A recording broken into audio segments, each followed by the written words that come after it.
Bien, señores, vamos a ver si está en la línea telefónica el doctor Juan Miguel Castillo Pantaleón. Buenos días, doctor, ¿cómo está usted? Muy buenos días, para mí un gusto empezar la semana conversando con ustedes. Saludos a todos ahí en cabina. Buenos días. Bien, doctor, usted colgó un mensaje Sí.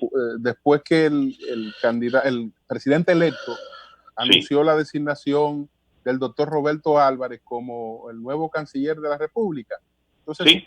usted hacía una serie de precisiones que nos gustaría pues ampliarla un poco, explicar ese propio mensaje. Adelante. Mira, desde el punto de vista jurídico, académico, al país hay que, aquellos que tenemos vamos a decir, el privilegio o el compromiso de contribuir de manera constructiva, haciendo advertencias, pues de señalar.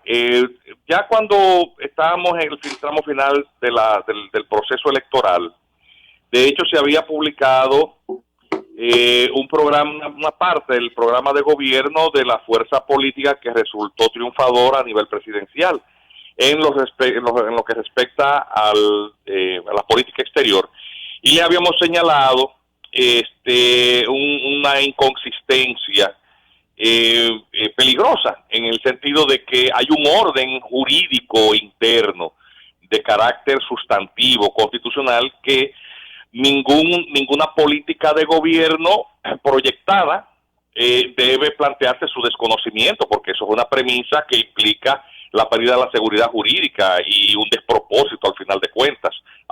Recordemos que los funcionarios, cuando se juramentan, dicen que se comprometen a cumplir con la Constitución y las leyes. Entonces, eso es un aspecto fundamental, principalmente en materia de relaciones exteriores. La República Dominicana es un Estado soberano con un orden constitucional.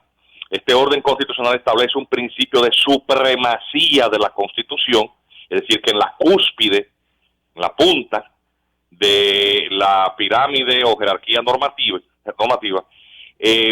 bajo ningún criterio puede ser desconocido esta supremacía constitucional. Ese aspecto sustantivo, por lo tanto, es algo que los funcionarios o quienes van a desempeñar funciones deben de tomar en cuenta. En el caso de la sentencia 168-13, toda la jurisprudencia posterior, ella trata no solamente sobre un aspecto que está fijado en la Constitución, quienes pueden o no ser dominicanos, sino que al haber sido decidida la interpretación apropiada del texto constitucional sobre este tema y su efecto vinculante y obligatorio a todos los poderes públicos, en ningún escenario posible o proyectado debe de establecerse como premisa que se desconoce esto. Eso lo advertimos.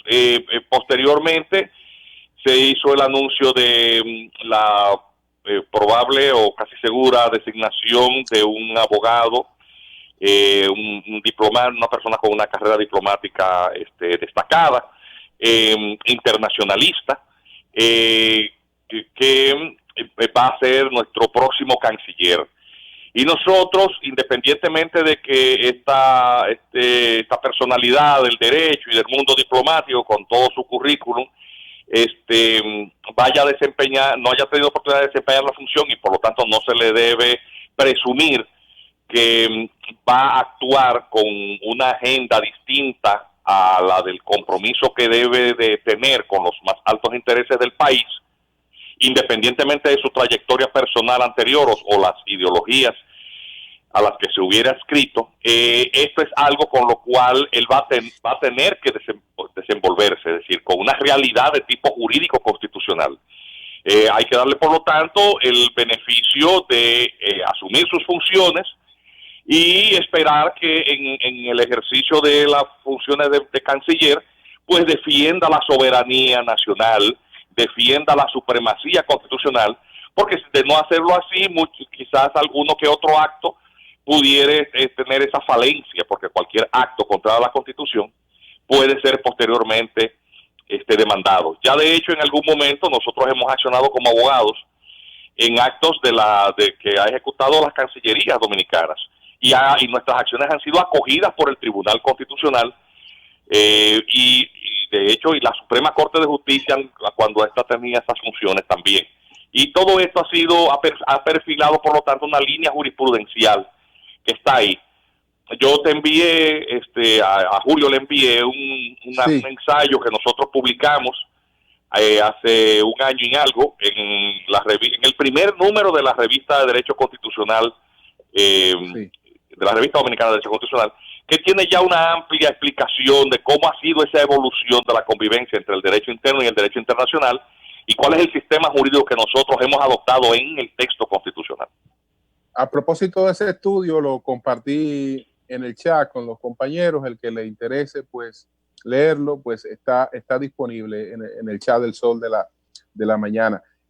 Por otra parte, el doctor Álvarez, después incluso de aprobada la ley 169-14, que le daba una salida humanitaria a situaciones que estaban planteadas con las sentencias anteriores, tanto la de la Suprema Corte como la del Tribunal Constitucional, decía que eso no era suficiente, que había que aprobar una ley para restablecer la nacionalidad de los haitianos en la República Dominicana. Entonces, si eso ocurriera, que es improbable, porque eso ni siquiera en el PRM, la mayor parte de los legisladores del PRM se opondrían a eso. Si eso ocurriera, ¿qué pudiera pasar?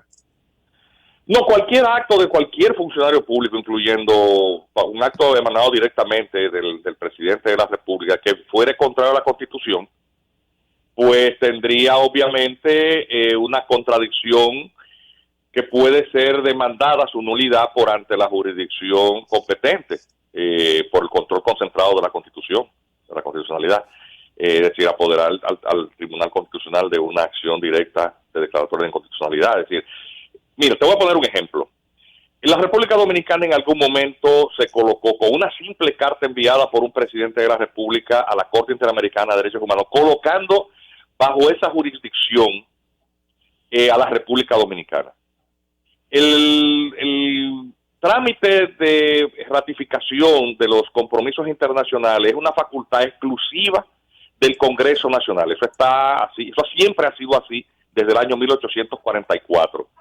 Principalmente, ¿por qué? Porque un acto que comprometa a toda una nación, todo un Estado, es un tema gravoso y le corresponde al primer poder del Estado, el que es más directamente representativo de la voluntad de los pueblos, que es el Congreso, pues dar ese pase, vamos a decir, esa adscripción, esa sujeción. Por lo tanto, el requisito de la ratificación congresual es indiscutible. El que discute eso sencillamente lo que está haciendo es demostrando ignorancia. Está en la Constitución y punto. Con una simple carta, un presidente de la República en algún momento nos coloca bajo la tutela de una jurisdicción regional que ha marcado su jurisprudencia de interpretación con sesgos muy ideológicos.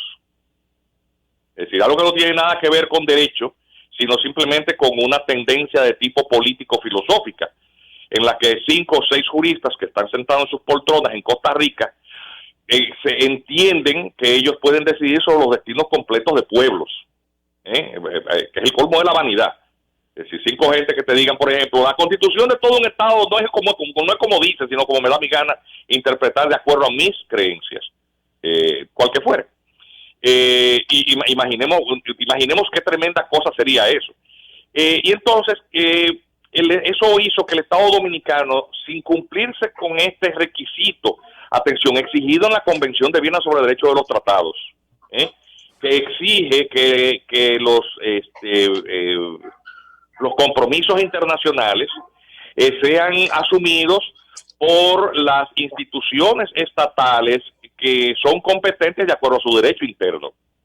Entonces, con ese simple reconocimiento administrativo, que fue una simple carta, una carta con 2 párrafos, el Estado Dominicano se sentó en el banquillo de los acusados en múltiples ocasiones.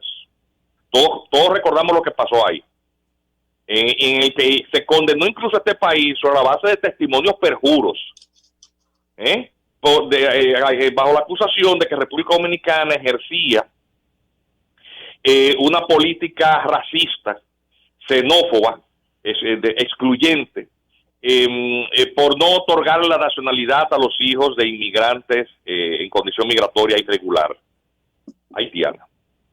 Y República Dominicana fue condenada. La primera sentencia fue el caso Jean Bosicó.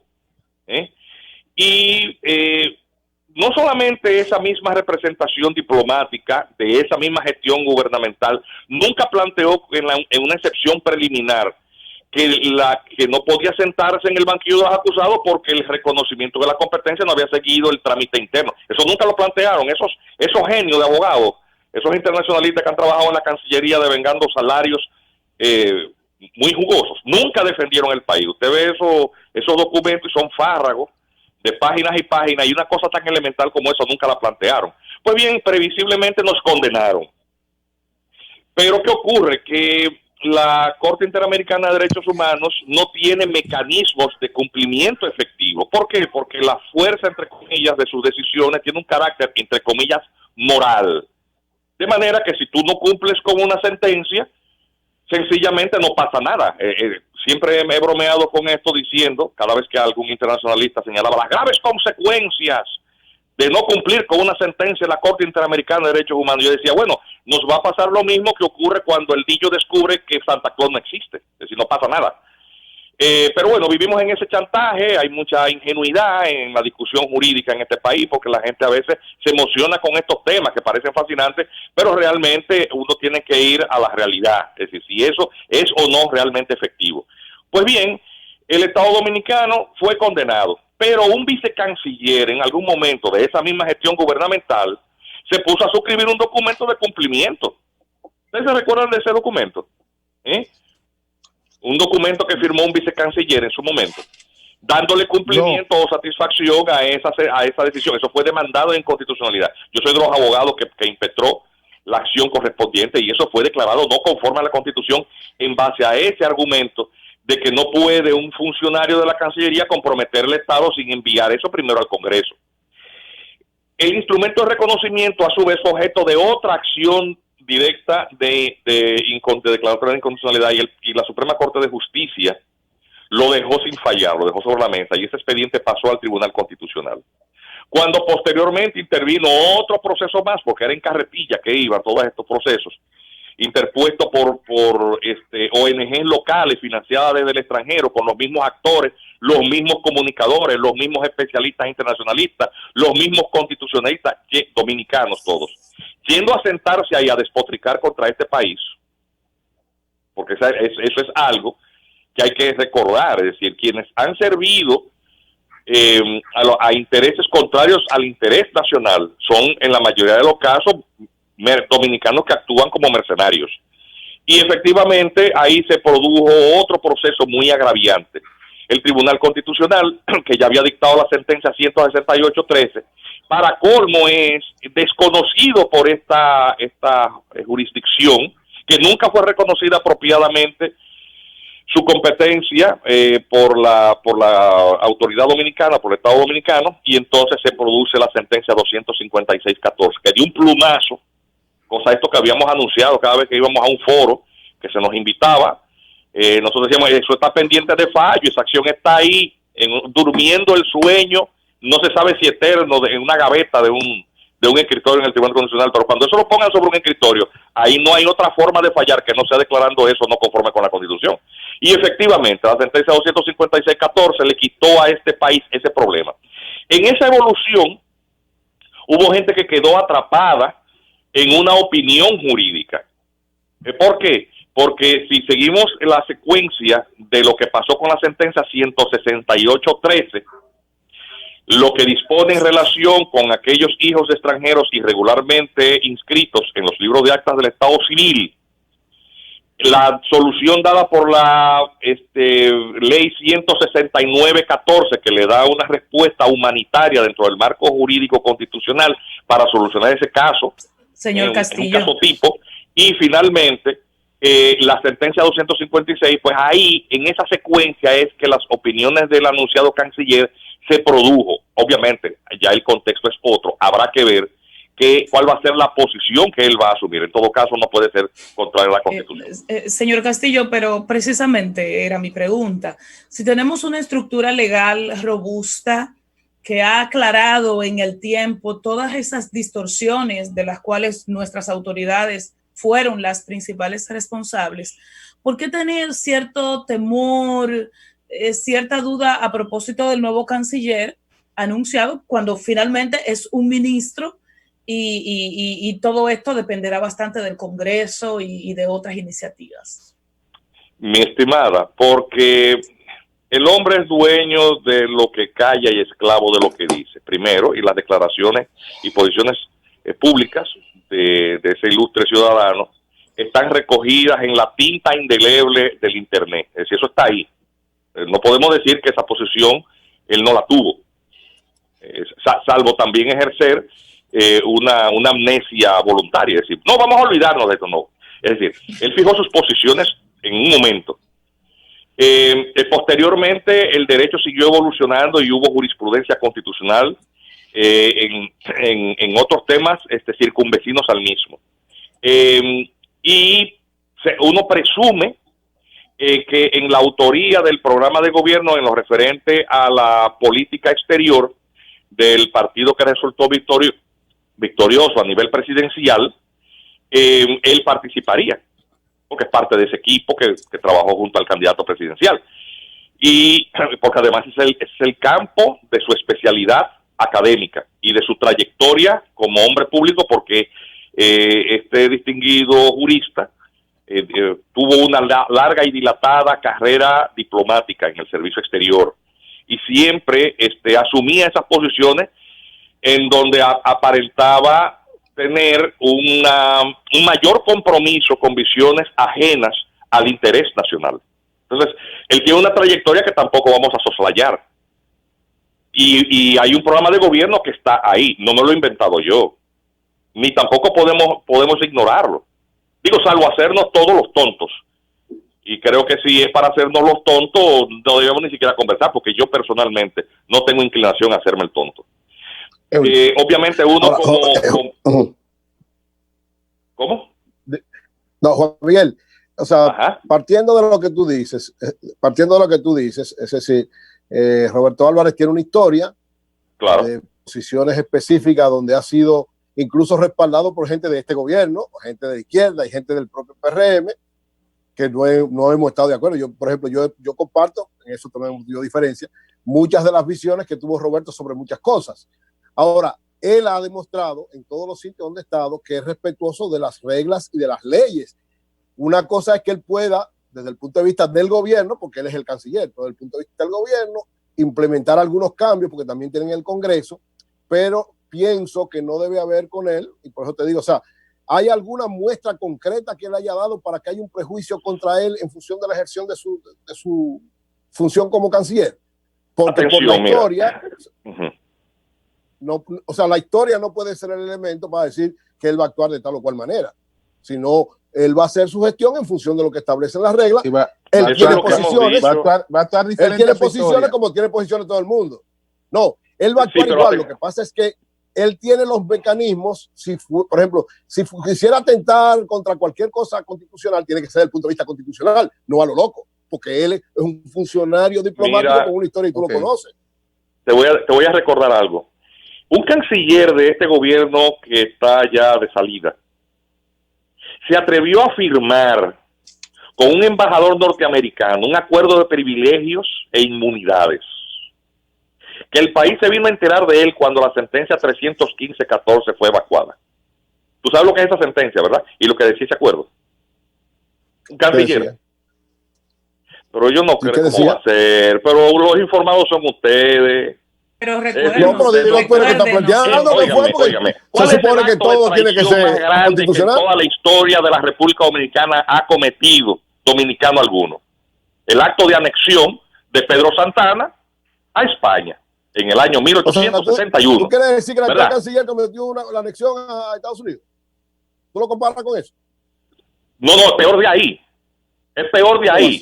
Juan Miguel, es peor. No, pero porque es bueno también que el país, este tipo de cosas las recuerde para que sepa el peligro que constituye que gente sin conciencia a veces desempeñe delicadas funciones públicas. Óyeme, denme un minuto para que el país recuerde esto al que se le había olvidado o lo conozca si acaso no sabía de ello. Para el año 2000, para el año 2015, perdón, fue 2015, el canciller dominicano firma un acuerdo de privilegios e inmunidades con el embajador Wally Brewster, mediante el cual, es un convenio que apenas tiene una quincena de artículos, mediante el cual se le autoriza a tropas norteamericanas, sin límite de número, es decir, toda la cantidad de tropas que sea, mercenarios, que eufemísticamente son llamados personal civil contratado, sin límite, armamentos, sin límite, a ingresar sin control alguno a la República Dominicana. En otro artículo se le entrega sin control alguno, discrecional de parte de esa tropa, de esa soldadesca, de todos los caminos, carreteras, autopistas, avenidas y vías de comunicación terrestre para circular de manera libre, sin ninguna clase de control ni de intervención de la autoridad dominicana. Se le entrega en otro artículo el uso sin medida alguna de todos los puertos, radas, cursos de agua, marítimos, fluviales, etcétera, puertos, todo, sin control alguno. Todo el espectro radioeléctrico del país sin control alguno. Todo el espacio aéreo de la isla sin control alguno. Y en otro artículo se le establece o se le concede a esa soldadesca, a esa tropa mercenaria, la más plena inmunidad, de manera que la muerte, herida de personas, destrucción de bienes, no tuviera ninguna vía de resarcimiento. Oye lo que le estoy diciendo. Y darle tratamiento propio de los diplomáticos en los alcances de la Convención de Viena sobre inmunidad diplomática. Un acto como ese de entreguismo no recuerda, mira que yo he leído muchas cosas, pero yo no he visto un acto más vil de entrega de un país completo a la firma de una sola persona. ¿Y qué pasó? El embajador Brewster, eso pasó. El embajador Brewster va al Tribunal Constitucional y le pide al Tribunal Constitucional, que tiene el control preventivo de los tratados, que conozca esto que le ha enviado el canciller. Y el presidente lo recibe como una visita de cortesía porque él no sabe de lo que se trata. Y eso me lo contaron jueces del Tribunal Constitucional en conversaciones privadas posteriormente. Cuando eso se coloca sobre la mesa, ellos ven lo que es. Sencillamente, o sea, quedan espantados. Como una persona siendo canciller, mira, cuando Pedro Santana nos anexionó, nos convirtió en súbditos. Era una media isla, pobre, muy pobre para la época, muy atrasada, en súbditos de segunda de una gran potencia de la época. Pero el Estado español lo que hizo aquí cuando vino fue gastar muchísimos cuartos. Para ellos el acto de anexión fue perjudicial, porque ellos tuvieron que venir aquí, movilizar tropas, invertir dinero, porque no había, era un país de montoneras para la época, en guerra permanente con Haití. Y para colmo los dominicanos no querían y eso les costó una guerra, fue un tremendo fiasco. Pero al menos los dominicanos pasábamos a ser súbditos, o sea, ciudadanos, así fuera de segunda, de una potencia de la época. Este canciller nos convirtió en algo, óyeme, en algo menos que un perro. Algo que tú puedes matar o abusar, destruir, sin tener necesidad ni siquiera de gritar o de reclamar. Pero se aprobó eso, Juan Miguel, se aprobó. Eso lo firmó un canciller, mi estimado. No, pero espérate, la pregunta es: y ese canciller tuvo el tupé después de aspirar a presidente. Pero la pregunta es: ¿se aprobó eso? El Tribunal Constitucional evitó esa desgracia. Entonces hay mecanismos, lo que yo te digo, no puede haber un prejuicio porque hay mecanismos en caso de que, o sea, no óyeme, un presidente nos sentó a nosotros a su sola firma en el banquillo de los acusados. Parece que al canciller que se refiere no es a Miguel Vargas. Se refiere a su nombre y su apellido. Parece que se refiere ¿A qué él se refiere? Pero que diga a quién él se refiere. Bueno, él dijo que Andrés Navarro. Ese es Andrés Navarro, fue candidato a presidente después. Y esa sentencia está ahí, eso no lo digo yo.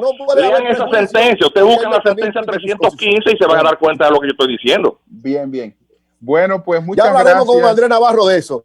Pero sí, no te prejuicies con Roberto Álvarez. Manda la sentencia por si no la leyó. Déjalo que desarrolle su trabajo. Que Roberto es un gran diplomático, un profesional que sabe lo que está haciendo. Bien. Démosle por lo menos beneficio a la duda. Mira, si tú vieras los currículums de la gente que sirvió oscuros intereses contra este país. Ay, Dios mío, pero... En algún momento. Pero vamos a esperar, vamos a esperar. Cualquiera de las audiencias de la Corte Interamericana de Derechos Humanos. Pero, Juan Miguel, así como tú dices eso, hay gente que entendemos que él ha hecho, que tiene buena posición sobre muchos casos y que ha hecho un gran trabajo como diplomático. Entonces vamos a creo que al señor Álvarez hay que darle una oportunidad. Hay que darle su oportunidad. Porque quien va a desempeñar la función de canciller es él.